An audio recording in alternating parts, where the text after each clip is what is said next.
Game on! Next series in the losers bracket. Yeah, slowly but steadily we're crawling our way towards the grand final, ladies and gentlemen.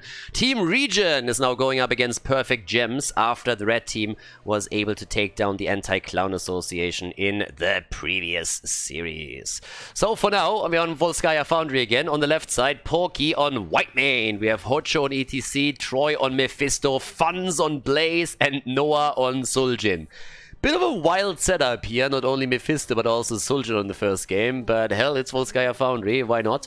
On the right side though, Perfect Gems now with Unaverted on Greymane, Valaman Leoric, Zagrak on Jojo, we have CPX on Chromie, and Legacy playing Malfurion here.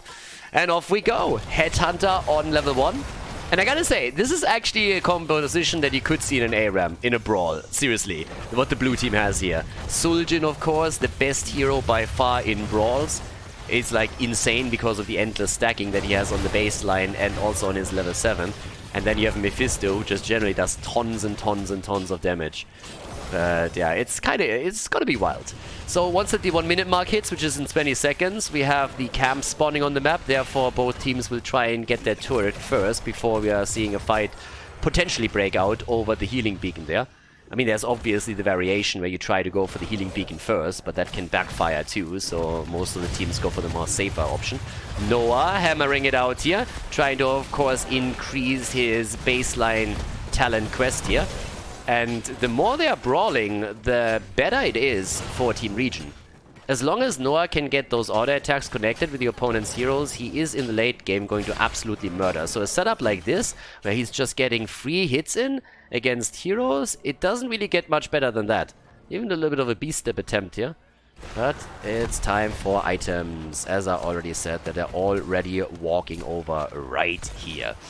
Yeah, and again, unfortunately, with the UI that we have, we are absolutely not able to check baseline stacks, so we'll have to guess at this point how much he has, but the damage output is going to tell you quite a bit as the game progresses. For now, it's not going to be too threatening. Hocho is in trouble and likely going to be the first kill in the game. Maybe not. Down here, on the other hand, we have two heroes falling low. Leo's the first one to die. Always a good trade if you can make sure that he's sacrificed first, but you still need to get the counter kill, and they do. It's a kill against Blaze. So the red team all of a sudden with momentum, but Unaverted is low and he gets dropped by Suljin. The kill is in and holy hell, what a fight over here. They're going all for the items and Noah still holds it and gets auto attack after auto attack after auto attack. Suljin is finally taken out, but the turret is still up for grabs. Mephisto doesn't want it, at least at first. Is of course a little bit worried that Chromie is also going to fire and take him down with her. But that's not happening here yet either. But all of this is also really helping Suljin, because there's so many heroes dying already that his Headhunter quest is starting to get some serious value. He's at 3 kills already, which means we're seeing 6% extra damage on Suljin, thanks to the level 1 choice. And if he's able to also get the remaining heroes killed at least once with him participating in the takedown, he will get a range increase. And that together with the 15 stacks on his baseline, which will give him another range increase, will put him into a position where he can easily get those auto attacks continued throughout the entire game. And they get another kill.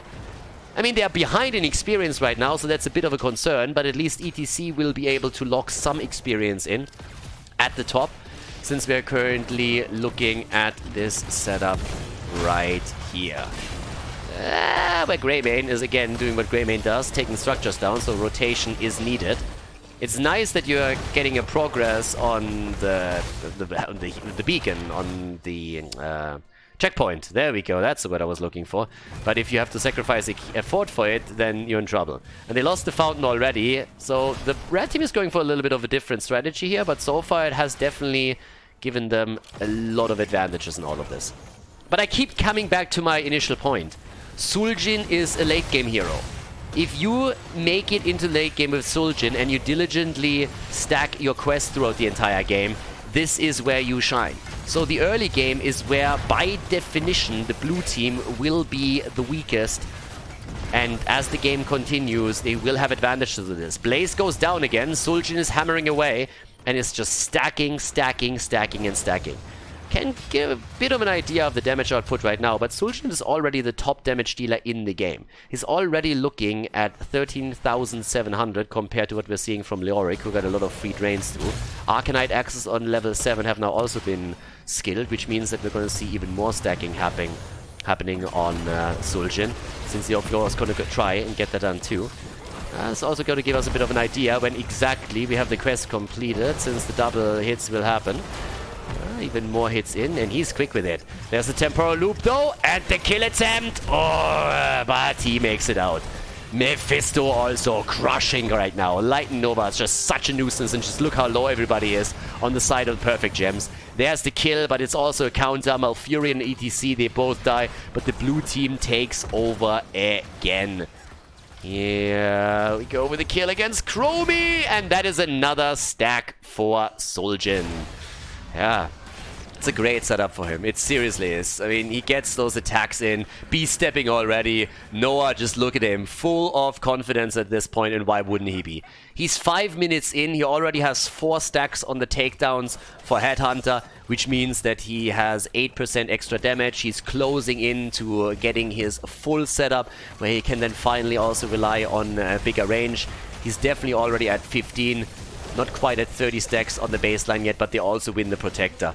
Despite the fact that they're behind in experience, they're doing really well here. They get the Protector, they have now an opportunity to at least take the Fountain down, take this wall apart, get a few more stacks connected also for Suljin, but as it stands, it's already a pretty solid progress. But they are still behind in experience. It's something that we really need to keep in mind, because an early level 10 could actually help Perfect Gems to force a fight where they can take a few kills, and then this might snowball against the blue team after all. So that's quite important. Okay, so for now, Fountain is down, Wall is also getting eliminated. Here's the Blessed Shield, level 10 is in, and that could be a kill. Oh, ETC, yeah, it's a kill. ETC is down, there's the Entomb now also used. No level 10 for the blue team, and 2 heroes eliminated. This is exactly what I was mentioning. Exactly this situation. The blue team a little bit too arrogant at this point. Too far out. Just saying, well, they have level 10, we don't care. Spoiler alert, you should have. So now we have Taz Dingo coming up, soon TM. Still a decent setup for them, but now they're level behind. And that level difference matters. Up to this point, it was only half level. It's a bit easier to stomach when you have to face the talent advantage, which isn't the case now, but it's like they were going to look at level 13 later. 4 versus 5 in just a second. Durance of Fate completely misses. That Mephisto ult didn't lock anybody down, but they get the healing beacon one way or another because Leo was too late on the rotation to help the team out. He was busy at the bottom of the map pushing another wave out. So now 6 kills against 6. Very kill-heavy one right now. So, let's see. Shots are coming here. Kill count. The only one that hasn't died yet is Johanna, by the way. Johanna is the only one that still has to be killed here. Once that Jojo is eliminated, that is that. Also, as we said, 21 stacks now on the level 7 talent for Suljin.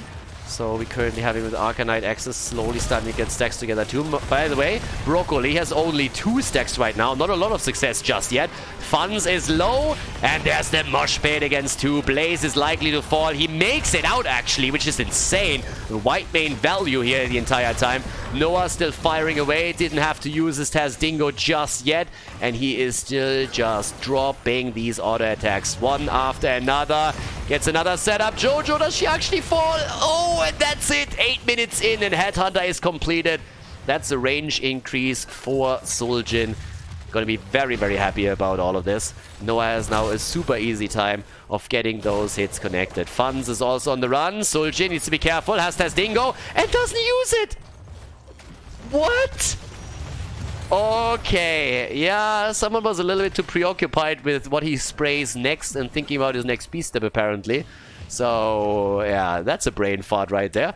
And that's the end of Suljin. Leoric dies too on the red team side, so they get that kill, but which is a little bit weird because this was 1 versus 3. But holy shit, Suljin, Suljin, Suljin.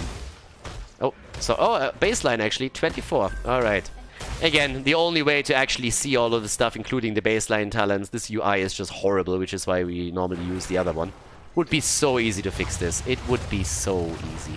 It's really a shame. But anyways, now that we're looking at the damage output, Soldier is at 31,000. 31k! Looking pretty good here. Even more damage than Chromie.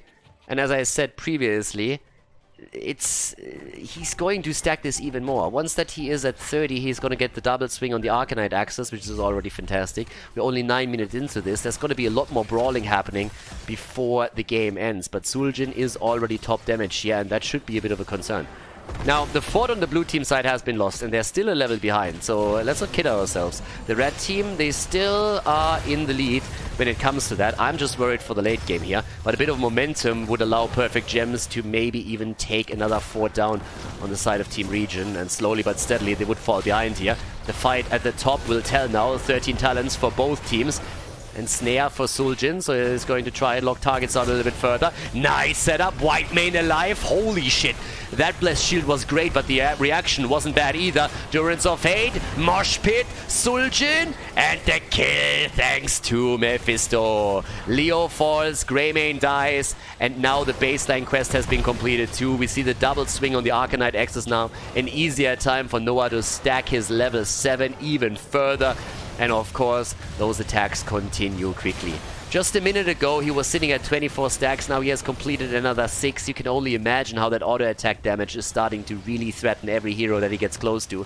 10 kills against 8, and they start to get the advantage up at the top on the checkpoint. Okay, so now the fort also taking damage. The Lightning Nova, time and time again. CPX on his Chrome is not quite having as much fun as he probably thought he would have here. And now that Johanna is sitting at the side, yeah. Blessed Shield is ready, but there's no follow-up. Maybe? Not really. I mean, again, Chromie was close. Maybe if you go for the Blessed Shield, you have a bit of an opportunity, but I don't really think it matters too much. Both teams are now looking for level 16. And, I mean, look at experience now. With the kills that we got, even experience. So the level lead that we saw for Perfect Gems is now gone. So they're playing on absolute eye level here. And that is a problem for Perfect Gems. Now, they're holding their own. But now that we have one turret taken, a second one is going to be grabbed in just a little bit. They at least make the play for the healing beacon. But you already see that this is going to come to a fight at the top lane with an item advantage for Team ReGen. And Suljin now has his level 16, so even more damage through Arcanite axis as he started to spec into it a little bit heavier. Yeah, with level 16, of course, the Royal Focus setup is also completed. But this is still... this fight is going to determine a lot here. For either team.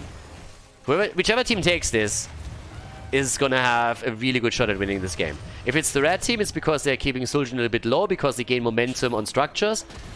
But if it's the blue team and they now get on top of them already stacking like madmen, then a few structures here and the advantage on objective number 3, then it's going to be rough. That late game is going to be difficult enough as it is for Perfect Gems. They need some kills. Here's the setup again. Durance of Fate and the kill against Johanna. Jojo down. Counter kill attempt, which doesn't work out here. White Mane goes for the ult as well. Bunker is in. At least the Protector is taken by the red team. But just look at the hit points. The Protector is getting absolutely murdered. I mean, it's getting fucking destroyed here. Absolutely destroyed. It's at 50% HP already, and it just was claimed a second ago. So the blue team missed out on that, but holy shit. Suljin is going in again, needs to be careful here, but he has Tezdingo up, so that's the thing. And it is kind of bonkers. That Protector is not going to do anything, is it? I mean, they're trying, but it doesn't really seem like it will do a whole lot. Suljin is just using it as an attempt to stack even further, and so far that's working nicely. Noah has to be cautious. But yeah, Protector is taken down. They just have way too much damage right now, especially direct damage. Another auto attack setup. Well, actually he tries to stack his level 7 a little bit more. Goes in as we speak. Let's have a look at the numbers here. 53,000 damage. Starting to outpace Chromie heavily.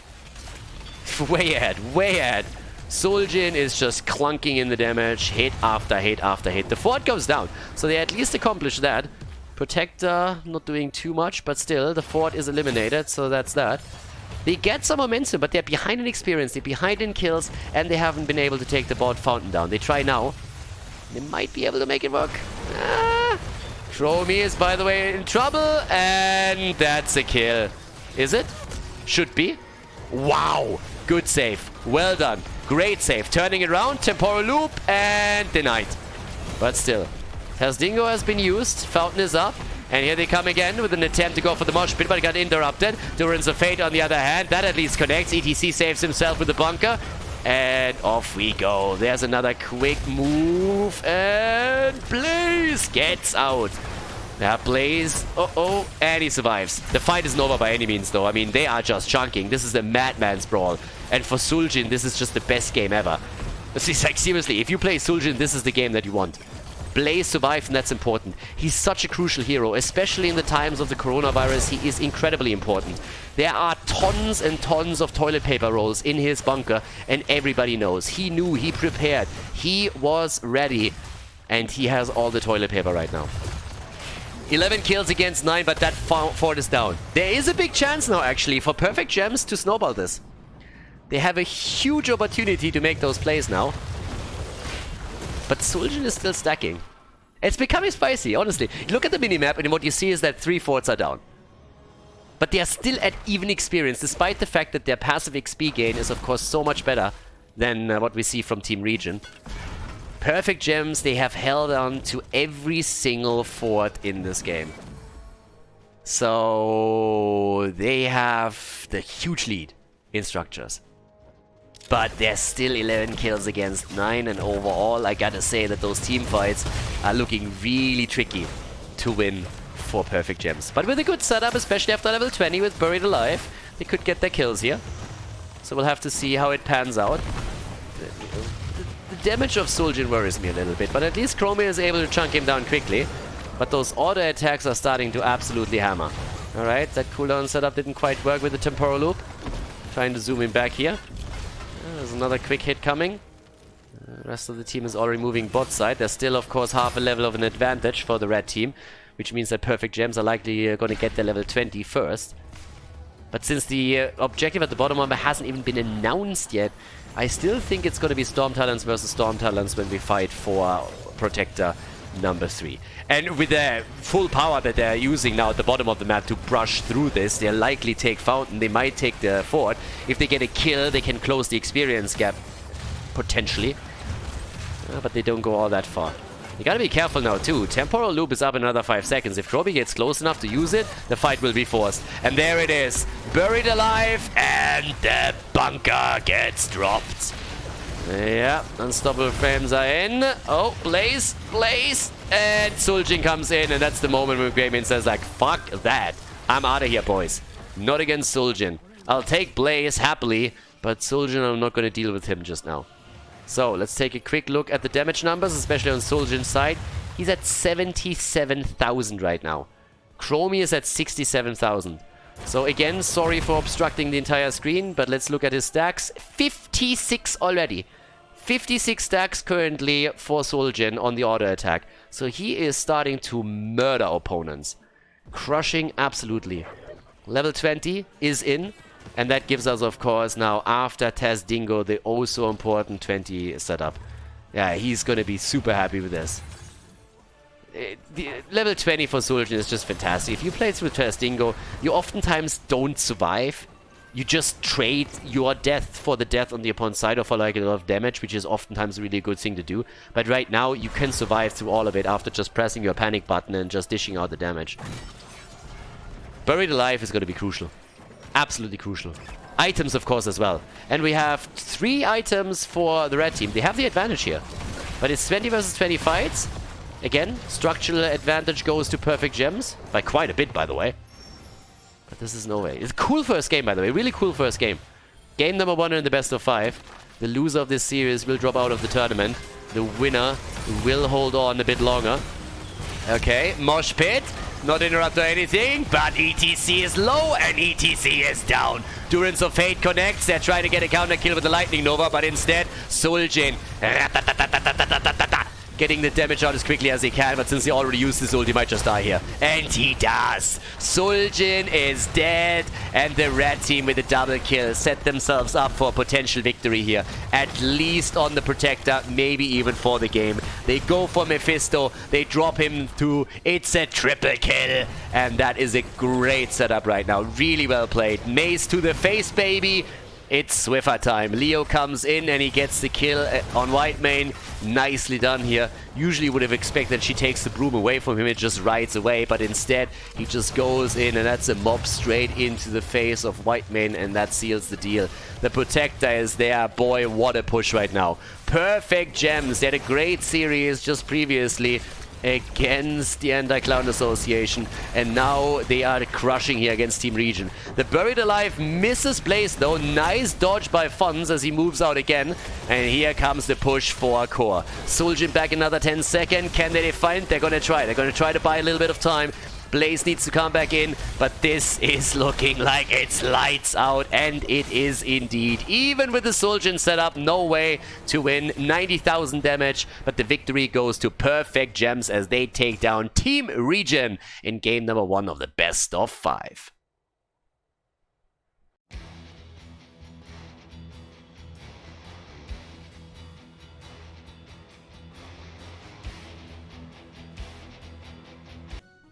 Game number 2. Let's go, ladies.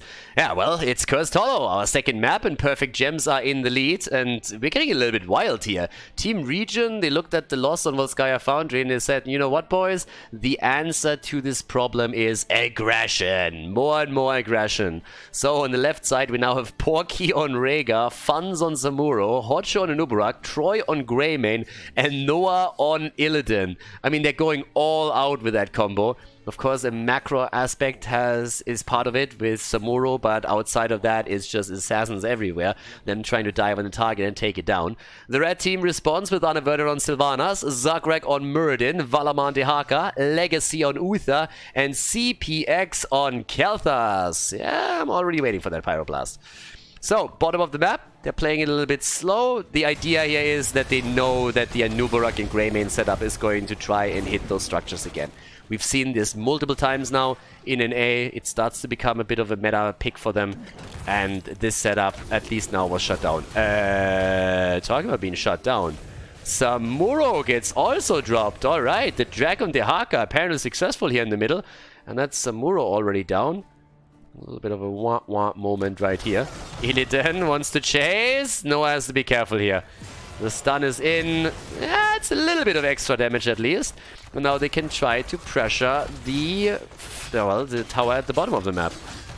This is actually starting to get a little bit spicy, because Illidan early on won't have a chance against the setup, especially in a 2 versus 1. Now there's obviously a trade-off. Top side is 3 versus 2, but that is much easier to handle than a 1 versus 2. Simple math will tell you that. So now we have defense already set up, and at the bottom of the map the tower is nearly down. Noah has to actually Hearthstone back as well. Yeah, not really the best start. But again, it's not like they're falling super far behind or anything. There's a kill against them. Have lost a few points, few hit points on their structures, but that's that. That's actually an early move towards the Siege Giant camp right now. Normally, when the tribute spawns at the bot side, the red team goes for the top camp first. Actually, sorry, what am I talking about? This is exactly what you normally see. Sorry, brain fart on my end.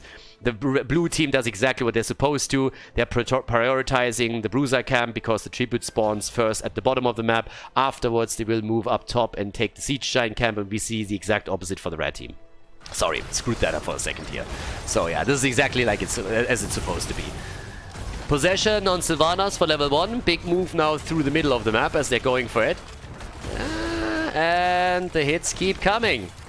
Trying to get set up here. Hocho and Troy, Porky, all trying to get away.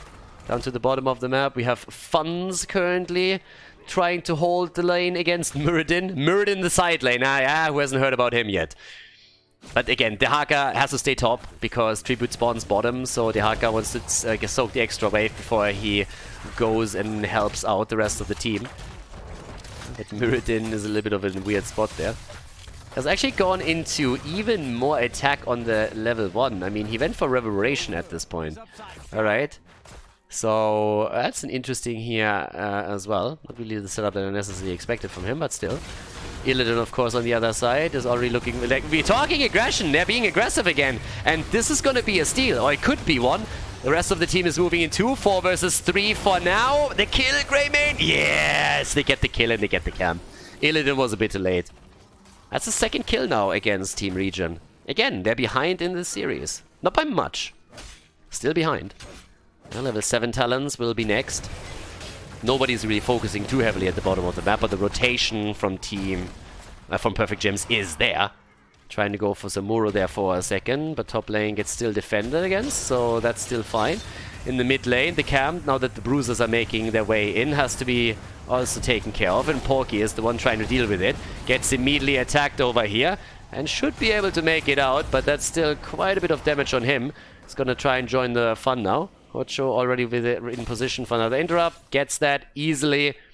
Yep, interrupted, and again, the top side value right now. Well, first of all, more damage on the Nubarak. 7 versus 7 right now. Okay. Sunfire Enchantment again for Khaldor. We already know what he's going to pick on level 10. It's time, of course, once more for the action with a Pyroblast once that we're ready here. Don't see a Phoenix coming in all of a sudden. But they're breaking through the wall. They're still trying to channel. There's still too many interrupts though, so they won't be able to do that anytime soon. Up to the top we have Illidan. Down here though, Porky. Oh, the stun! Yeah, that seals the deal. Nicely done. Good move by Zagura. Connects the Stormbolt. And with follow-ups potentially from Gravity Labs and Uther, has just too much to handle. So that's tribute number 1 already channeled through. Nicely done. Down at the bottom of the map, they're starting to jump in with even more aggression, trying to take the fort, and thanks to Sylvanas, they should actually be able to make that happen.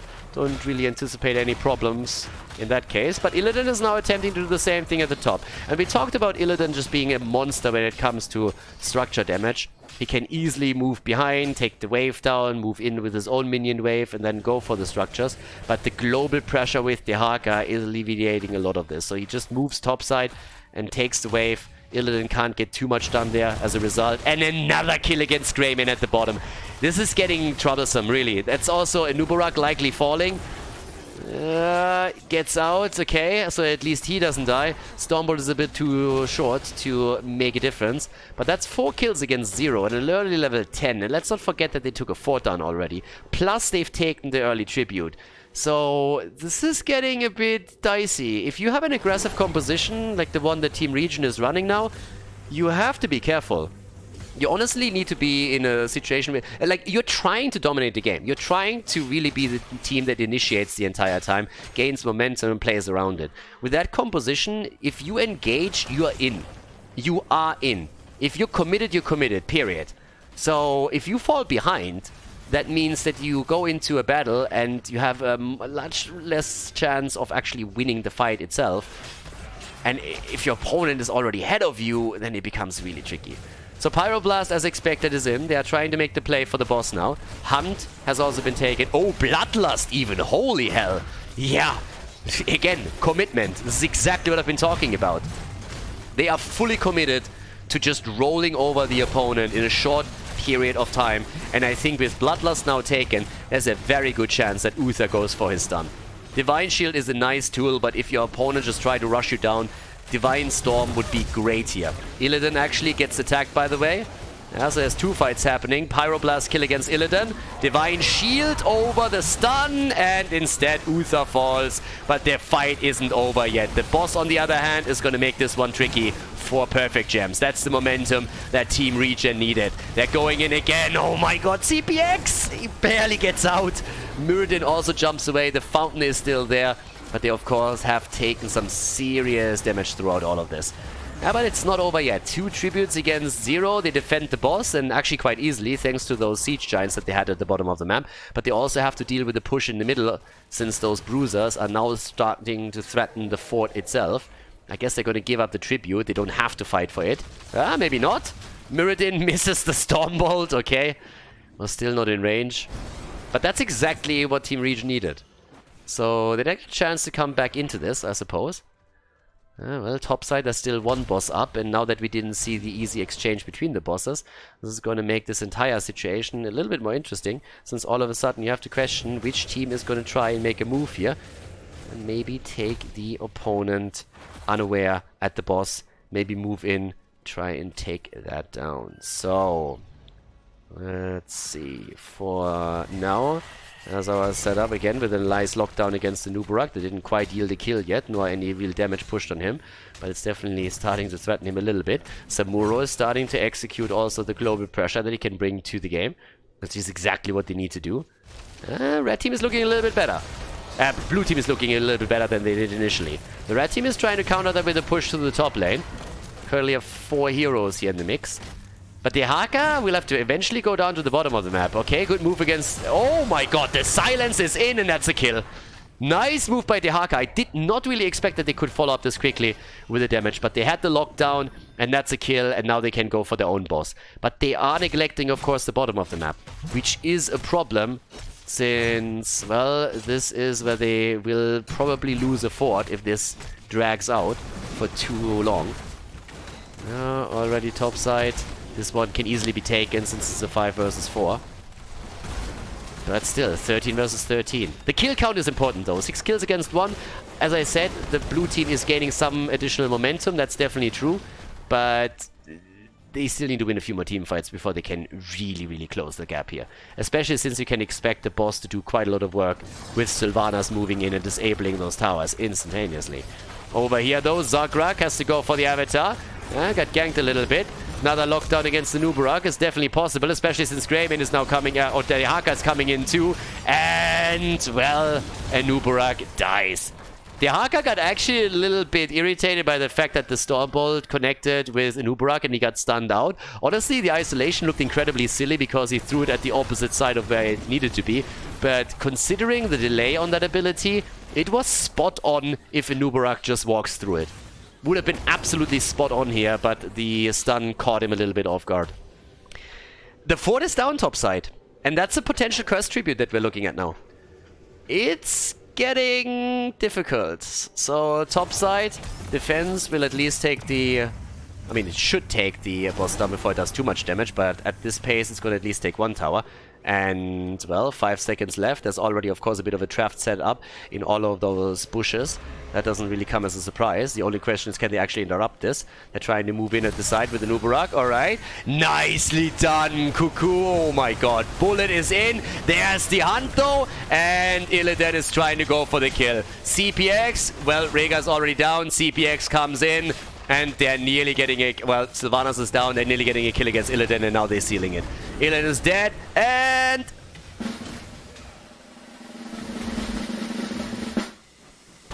Oh!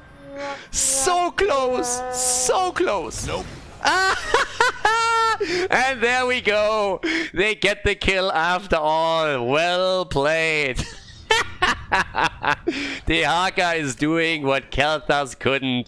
Hocho gets away. 16, 10 kills against 2, 16 against 15. Big push topside right now. Muradin is going solo against Samuro. But with the curse, they can do tons of damage right now. Well done. God, honestly, CPX on his fucking Kel'Thas is kind of funny. Even when it doesn't get value, it gets value. Look at it. Yeah. Fort is about to go down, but is this the only thing they can actually get here? I honestly expected them to do a bit more than just eliminate the fort. I mean, fort at the bot lane is now gone, top lane gone. With them eliminating in the middle, they can take every single fort of the blue team off the map. They are also going for the boss now, and if the blue team reacts and fight for this, top lane is going to push. Curse is strong for another 20 seconds. That might be an issue. The Haka's hiding. Okay, here we go. Anubarak is jumping in. Stun against Uther. Boss stun since he was locked down by Anub initially. There it is. The Bloodlust being used. The boss leashes. Divine Shield, and what a clutch one. But Muradin is down. Samuro is dead. So is Uther. And again, they're losing everyone, it seems. Yes, this is Illidan territory. This is where Illidan thrives. He jumps in, tries to follow Sylvanas, and he's not the only one. This is a 5-man wipe, isn't it? Yes, 5-man team wipe as the blue team takes Perfect Gems apart. But talking about taking things apart, that top keep is getting murdered, and this one should actually fall. The catapult is definitely doing enough damage, unless Illidan is able to somehow hunt over, and that's not the case. So, yep, this one's gonna fall. This one has taken damage. They're going for keep and core. I don't think they can core here. They can take the keep, but I don't think they can core. Mirrodin is already back. That would be a wild attempt, and since Samura already moved back, they're gonna stop at the keep. But that's at least something. They got quite a lot of this fight. He got at least one keep. They lost their own. So, well, there's that. 17 versus 17. You gotta admit that the series is pretty close. Even game number 1 was pretty close throughout the entire map. And now we're seeing a similar setup in game number 2. Granted, there is still a structural advantage, of course, for Perfect Gems. I'm not trying to deny that, but still. It's kind of funny that they are trying to do the same thing now. So this time they are going for a boss. Team ReGen and Perfect Gems are the ones invading.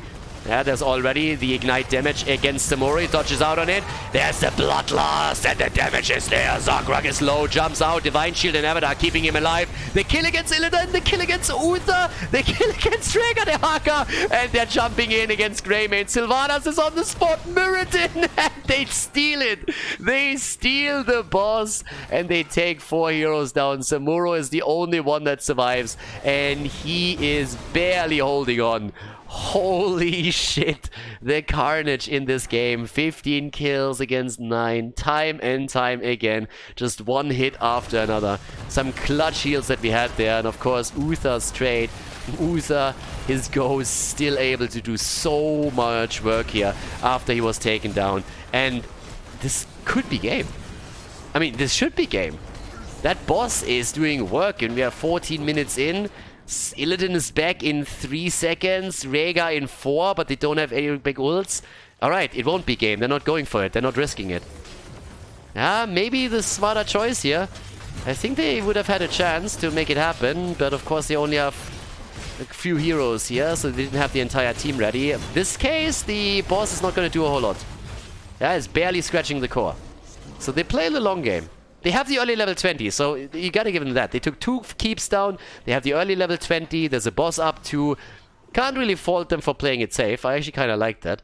If they were in doubt if they could take the game, then this is definitely the better choice to make here. But now that they're about to hit level 20, the blue team wants to fight before it happens. And they're already going in. They're already trying. There comes the hunt. Illidan gets immediately stunned out. Nice follow-up from Sylvanas with the silence. Kel'Thas is still there. Could go for the pyro. Doesn't really do it just yet. Well, where's the hit? Illidan down, so is Uther. Pyroblast still not connecting, but Anubarak is dead, and there we go. Another attempt at a kill. Sylvanas moving in too. Ah, the kill. The MLG plays right here as the Pyroblast is taking another victim. And now with 5 heroes still ready, they move through the top, starting to go for core. 99%, I think that's easily accomplished. Nice move by them in a pretty good fight that we saw. It was initiated before level 20 was on the board for Perfect Gems. But they finished what Team ReGen started. And now we have a 2-0 lead in this best of 5 series for Perfect Gems. They had a fantastic series in the previous one, and now they're following up with 2 wins in a row. Let's find out in game number 3 if they can take a full-on swipe against the opponent with a 3-0 victory, or if Team ReGen comes back into the best of 5.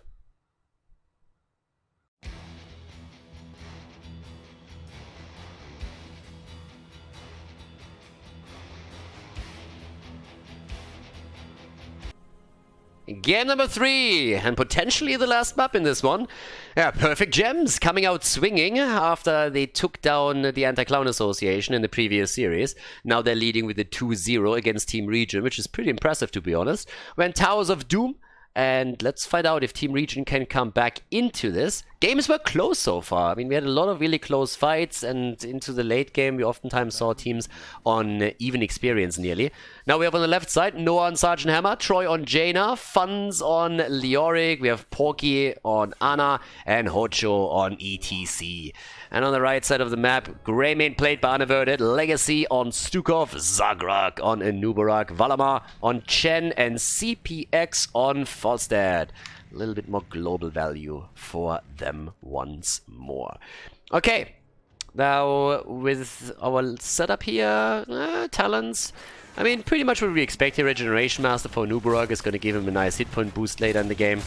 We currently have also the Nuborog setup top side, going for the exact same push. Again, guys, it's always the Nuborog and Greymane thing. NA has been doing this for quite some time now. They just love to spawn those beetles, and it's a race apparently.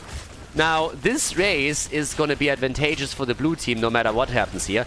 The only case in which that wouldn't be happening is if the red team gets the top bell tower and the blue team doesn't get the bottom bell tower. But if it's a simple exchange in bell towers, it is advantageous for Team ReGen because the bot lane is more important on Towers of Doom, simply because you have so many camps spawning, then you can take them. Alright, that could theoretically be a kill against him. Leo makes it out. Bell tower is going to be converted, but the same is happening at the bottom of the map. Yeah, they're definitely trying to speed up this game a little bit. Nobody cares about the pumpkin camps. Instead, they're just going straight for bell tower control. Bot lane has been claimed, and now they're starting with the pumpkins, of course. And that's the big problem. You lose bot lane control, your opponent is going to try and take those pumpkins, and then you will see your call fall slowly. So, there's already the hit. Same thing is, of course, done at the top of the map, but there's only one camp that can be taken here. And apparently Nuborog is already moving in the middle in an attempt to get some pressure onto the towers here. I mean, the strategy would be even more effective if we still had ammunition on the towers, but that, of course, has been lost a long time ago now. Yeah, level 4 versus level 4 as the pumpkins are taken. Still defense down at the bottom of the map. Problematic is a bit that nobody is dealing with the top lane. Yeah, I don't know what they're doing right now, but that's 3 shots fired. That was avoidable, or at least you could have delayed it, so that's already 3 points off the core, whereas down at the bottom of the map it's a bit more difficult for the blue team to get to that point, even with Sarged and Hammer in their lineup. Yeah, there already are all of them eliminated. Another set of 3 is of course pushing through soon. But Noah is just sieging up here. Sarged and Hammer is just like that pillar in this entire setup, and now that he's set up right at the line, it makes it difficult to defend against these 3. Yeah, that's the first shot fired. They're trying to look for a little bit more, but off we go. Second shot fired, and the third one is denied. So still an advantage for the red team when it comes to points in the core. Stukov! Oh, the sleep dart! The perfect setup for Jaina, and there's a kill. Okay, first altar phase is happening, but that's already a wild game.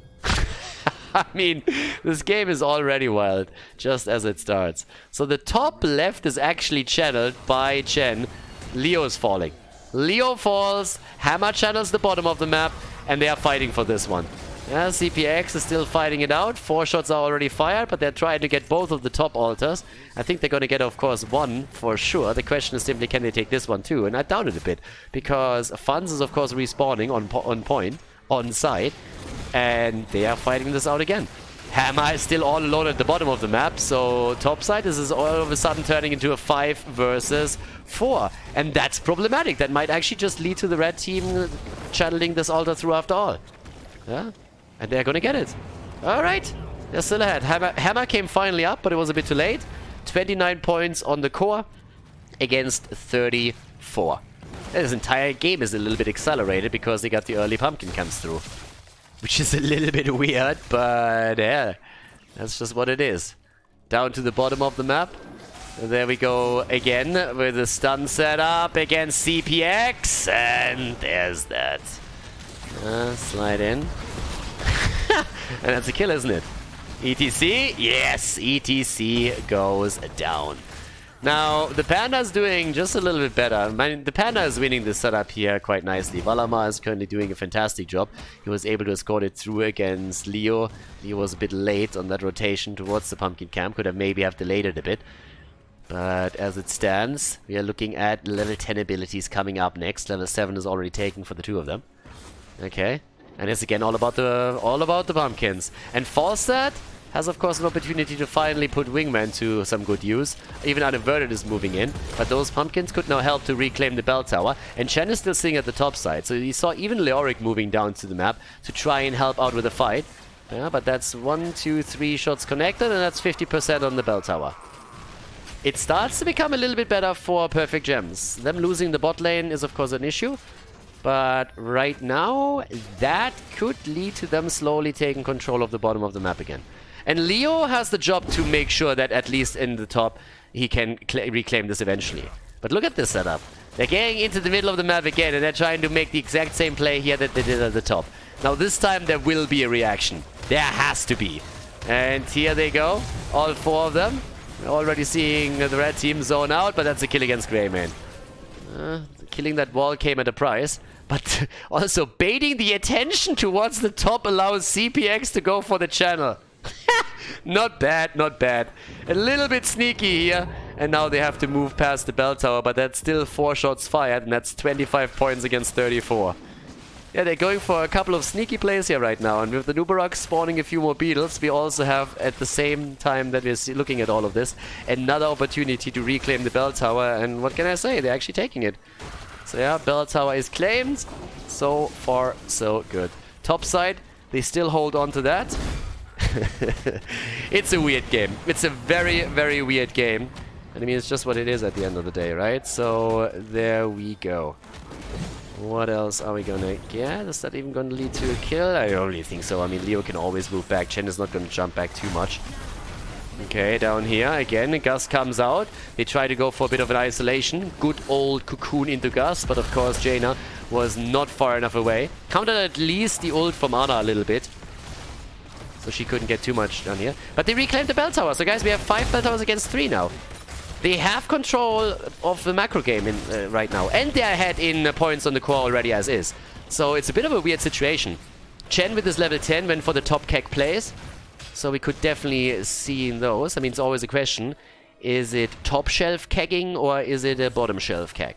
But, well, Chen could always try for Sergeant Hammer. Siege Tactics is already used, so now is the chance. But of course he needs to rotate from the middle if he really wants to come in here. Bit of damage against Noah. Yeah, with one altar only spawning. This means that we have a 5 versus 5 around this one. Okay, they can already come in. Chen is there. Funds is a little bit low. Needs to be careful here. Has had a tough time against Chen so far. Valamar is incredibly solid on the solo lane. And Funds is struggling against this right now. Altar is up. Yeah, okay. I mean, trying to go for the blind one. Fair enough. Fair enough. I mean, it's a low cooldown. And he gets nearly wrecked here. Wow, could still fall actually. There's a few more hits coming in, but now the blue team is on the move back. They need to escape this quickly. They go for Ana, and that should be a kill. And she actually, wow. If I was Chen, I would be pretty pissed right now. Team just needed to follow up on it, and Ana actually moving out of that situation. That should not happen here. So that was wild. But Unaverted gets the channel on the altar, and that was the one thing that was most important. Yeah, Stukov again. Get the hell out of my team fight. 5 shots fired. We're down to 20 points against 34. And they had an experience. And now they are trying to move down to the bottom of the map to maybe even reclaim or get another bell tower. So there's that. Over here, Funds is still trying his best to reclaim the bell tower, and I guess eventually it's going to come to that. But right now, Unaverted is working on the next camp. The bullet misses. ETC wasn't stunned out. And off we go. They will try for the one there. First pumpkin set got taken down. I think he could have probably prevented that. Leo is taking the top bell tower back slowly but steadily. Falstad is the one now going into the middle of the map. Has, of course, the global pressure, thanks to his fly. Yeah, and is also trying to push them out here a little bit. Now, the problem, of course, with Falstad in this case is that he hasn't Boomerang. So without Boomerang, his wave clear is a lot lower, and he can't really capitalize on it that much. The Lightning Rod build is pretty solid, but to be fair, I would have gone into a multi-build here, as we do see most of the time when we're having a Wingman on level 1. So level 7 would have probably been a better choice if their game plan is to play the macro game. Another setup, and this is a kill once more against ETC. No virulent reaction yet, by the way, so hasn't taken that yet. Okay, Panda's moving out. There's a second kill. Now that Jaina is dead. But top bell tower has, by the way, still not been reclaimed. Top bell tower is still there, which theoretically could be a factor in this altar phase. They're even trying to go now for the middle, and why wouldn't they? The Sting is already low, and with the Nubarak, they can always move in, even without having a minion wave escorting them there. This is getting dirty over here. This is getting really dirty at this point. So, yep, this becomes problematic. Hammer also. Still alive. And Nubarak, he gets out. But the first 6 shots have been fired, and they're now trying for the second altar. So it's 14 points against 34. I can't believe that this thing, by the way, hasn't been reclaimed yet. I mean, seriously? This is starting to honestly hurt them. And if they lose another fight, just imagine what happens if the red team moves down to the bottom of the map, reclaim, and takes the last one. A bug is taken down. Okay, so the bug report was apparently successful. This one was fixed, and that gives some momentum to the blue team, so they can retake the top side. Sergeant Hammer is already moving in to do exactly that. Yeah, takes it with an napalm, and maybe they can give even a little bit more, but the fact remains that we have a big lead in this game for Perfect Gems. That's only 3 shots fired right now, so 31 against 14 points on the core, and still a lead in experience for their opponent. Stukov just shoving ETC out. Yeah, maybe Stukov is vegetarian, you never know, right? He sees the beef incoming and he's like immediately, nope, and stiff arms in him hard. Yeah, but still, bot lane. 4 versus 4. It's such a weird game. I mean, it started with them just simply exchanging bell towers, which was strange to begin with, but okay. So, now again, setup over here. Leo's moving in. Mintomb. Those were some weird entombs from funds throughout this entire game so far. This one is stolen again. Pumpkin's taken. Can they maybe go for the control? Taking that turret down would be great if they can do that initially. But nope, one of them already homing in and connects. Rest of the team is moving back. It's all about 16 right now. An early level 16 might just give you the chance to go for a kill. And keep the panda in mind. Some top cack play right here could definitely solve all of this for them. Get them a little bit farther ahead. Falsta's still rotating. So a little bit of a look at the damage output. 28,000 for Greymane. 39,000 for Sergeant Hammer. Falstad on 15k. Siege damage for Greymane also pretty spectacular here. Leads pretty much all across the board for his team. So does Hammer for hers. Triple altar phase. And that, I mean, honestly, theoretically, with a good fight, theoretically the game could even end here, but I don't really see it happening unless there's a big team wipe or something coming up now. Falstad is still in the middle of the map. The red team is willing to fight in a 4 versus 5 scenario. ETC gets interrupted. Yeah, as he's trying to move out here, the viral reaction locking him down. Falstad is getting the channel at the top left while this fight is raging on. Has done tons of damage to the wall, to the fort in the middle, and he goes for the easy double channel right now. All that the rest of his team has to do is stay alive right now. And then they can even fight for the next altar. And the blue team doesn't even channel the middle. Honestly, they're locked into this brawl and they're not getting anything out of this. They're trying to move it. It's a 5 versus 4 and they're fucking losing it. They're losing the 5 versus 4. Falstad has taken both top altars. Both of them. They're down to 6 points on the core right now. And Falstad is pushing the middle. ETC is dead, Jaina is about to die, Sergeant Hammer is in trouble, and if Falstad converts the middle, it's over. It is just over. You can't tell me that this is going to go on any longer. No fucking way. They could go altar and then boss afterwards if they wanted to. They don't even care. Funds at this point is attacked. I have no idea why he even went there. I have no clue. At this point, all they got to do is reconvert the bell tower at the bottom left and then go for the thing. I mean, this is game. This is game, right? Yeah, there's no way of saving this any longer. Perfect Gems with a great game once more. And they are eager to make it to the grand final, as you can tell. They're gonna make it to the loser bracket final with a victory over Team ReGen. Yeah, CPX topside claims the last remaining bell tower. The shots are fired, and this, ladies and gentlemen, is game. A 3-0 victory for Perfect Gems over Team ReGen.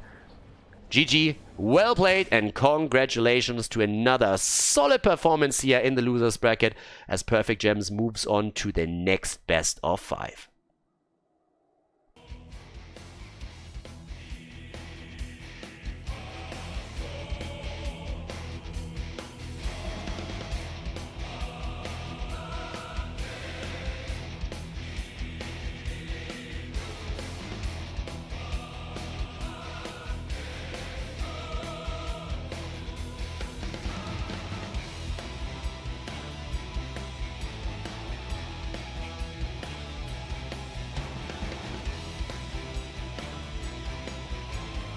Thank you everybody for watching the video today. I hope that you enjoyed the show and the commentary.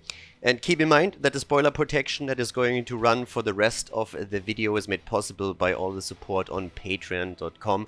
So guys, if you want to support my work, if you want to help me start new projects and keep the spoiler protection in place, please consider heading over to patreon.com/Khaldor. There's also a link in the YouTube description, and check that out.